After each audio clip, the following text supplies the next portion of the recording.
Shalom. First and foremost, I want to give all praises, honor, and glory to Yahweh, Bahasham, Yahweh Shai, Bahasham, Racha Kodash. Double honors to the elders and the apostles of Great Millstone, and peace and blessings to the elect. And today we're going to go into the book of Ecclesiasticus, the 38th chapter. Honor a physician, and a physician is like today you call him a doctor, or even still a physician. But it says here, with the honor due unto him, for the uses which ye may have of him, for the Lord hath created him. Right, there's some that the Lord has given, the skill to be healers. Okay, so honor them accordingly, because the Lord has them there for a reason, to be knowledgeable in the use of medicine for healing. For of the Most High cometh healing, and he shall receive honor of the king. Because see, the king, even when the king is sick, right, who does he go to? The physician. See, so they're honored even amongst the king. The skill of the physician shall lift up his head, meaning it's going to put him in high positions. And in the sight of great men, he shall be in admiration. Today, for example, why do you think people in the healthcare, depending on the role, right, certain surgeons and doctors, they get paid a lot? Because the role that they play, being a physician, it's very, very important. It's a very good skill. It says here, the Lord hath created medicines out of the earth, and he that is wise will not abhor them. And that's going into the herbs. All the medicines that we have, they come from the earth. Even the ones that you go and buy over the counter, prescription medication, the ingredients they use in there, they still have to get it from the earth. Okay? But the herbs, if you abhor them, it's counting against you. Right? You got to use them because the Lord created them for, the benefit of man.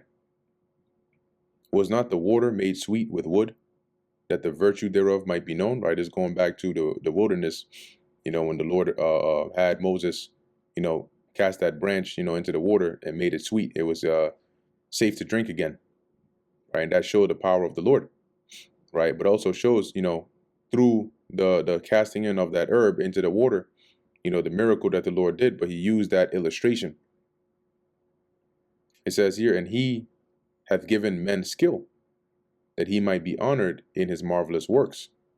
See, so if nobody knew how to use the herbs, then the herbs wouldn't be as, rewarding. But it's by the knowledge of, okay, combining this with this, heals this. If you're sick, take this. If you have this, do this, because it'll do this in your body. That actually honors, right? It gives honor to the Lord's marvelous works, because there's somebody who, through their skill, can actually explain or enlighten you into just how marvelous the Lord is. See, once you take it, you're like, damn, Lord, like, wow, you created all this too? And this can do that, and this can do that. And the more you learn about it, you're like, wow. And it honors the Lord, right? And his marvelous works, you marvel at it. With such doth he heal men, right? With what? With the skills and the herbs, and taketh away their pains. Of such doth the apothecary make a confection, and of his works there is no end. And from him is peace over all the earth, right? Peace through good health. And let's read this as well in the GNTD. It says here, the druggist mixes these medicines, and the doctor will use them to cure diseases and ease pain. There is no end of the activities of the Lord, who gives health to the people of the world. My son, in thy sickness be not negligent, but pray unto the Lord, and he will make thee whole. That's the first thing, right? It tells us that in the book of Psalms. I believe this is Psalm 108. Let me see. Or is it a different precept? Verse 8. Let's see.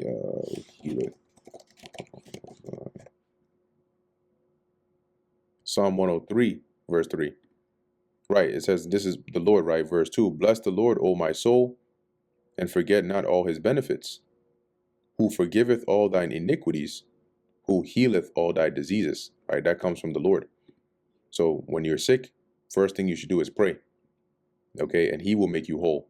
Now he might use a physician, you got to use the herbs, but the Lord is the one who, as we're going to read on down, gives success to the physician.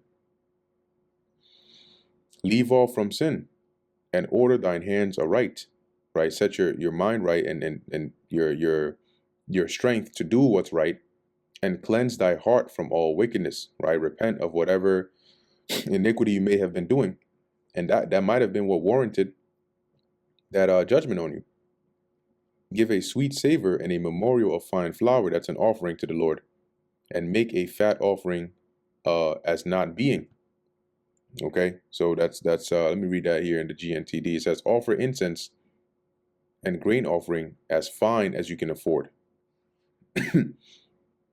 Then give place to the physician. See, once you've prayed, you may have made an offering to the Lord if you're capable, but then you give place to the physician. First is prayer, though. For the Lord hath created him, let him not go from thee, for thou hast need of him. See, you need that physician. You keep him right there. Okay, because who's going to actually do the physical work? It's not every time the Lord is going to send down an angel, and perform miracles on you. There is a time when there is a time when in their hands there is good success. You see that? When the physician, is able to heal you successfully. For they shall also pray unto the Lord, that he would prosper that, or prosper that which they give for ease and remedy to prolong life. See, so you pray, the physician prays, so that it goes successful. He that sinneth before his maker, let him fall into the hand of the physician, meaning let him not survive, the whatever treatment it is. That'll be his judgment.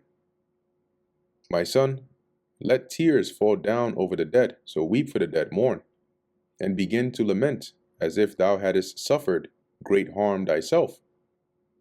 And then cover his body according to the custom, right? That's the burial, and neglect not his burial. Weep bitterly and make great moan, and use lamentation, as he is worthy. And that a day or two, right? Whoever it is that you lost, a dear loved one, mourn, let it all out. Lest thou be evil spoken of, and then comfort thyself for thy heaviness, right? Because if it's a very close loved one, and you just there, you got a smile on your face, you're not even crying, you're not shedding even one tear, people might look at you like, yo, damn, did you have a hand in this? Or like, what's up? They're going to speak about it, like, yo, such and such's son didn't even mourn, didn't even shed one tear, or such and such's husband didn't even, cry once. They weren't even sad at their wife's funeral, right? But afterwards, after you've mourned, comfort yourself for thy heaviness, right? It says here, for of heaviness cometh death, and the heaviness of the heart breaketh strength. So you don't want to enter into depression from your mourning, right? You mourn a bit, and then eventually you move on from it. If not, it can actually start to affect your health. In affliction also sorrow remaineth, and the life of the poor is a curse of the heart. In the GNTD, verse 19 says, grief lingers on after the death of a loved one, but it is not wise to let it lead you into poverty. Take no heaviness in heart, drive it away, and remember the last end. It says, don't lose yourself in sorrow, drive it away, remember that we must all die sometime. So don't let it, take you over completely. Forget it not, for there is no turning again, right? There's no coming back, from the dead. You can't bring somebody back. Thou shalt not do him good, but hurt thyself. The more you let that sorrow take over you, the Lord didn't say cry enough and I'll bring him back to life. So it's not going to bring the dead back, and it's only going to do you more harm, and it's not going to benefit them. Remember my judgment, for thine also shall be so. Yesterday for me, and today for thee. See, so remember that this may befall somebody. This may have befallen somebody before, but time and chance happeneth to them all. So eventually, yesterday might have been somebody else, but today might be you. When the dead is at rest, let his remembrance rest, and be comforted for him when his spirit is departed from him. Okay, it says when the dead when the dead have been laid to rest, let the memory of them fade. Once they are gone, take courage.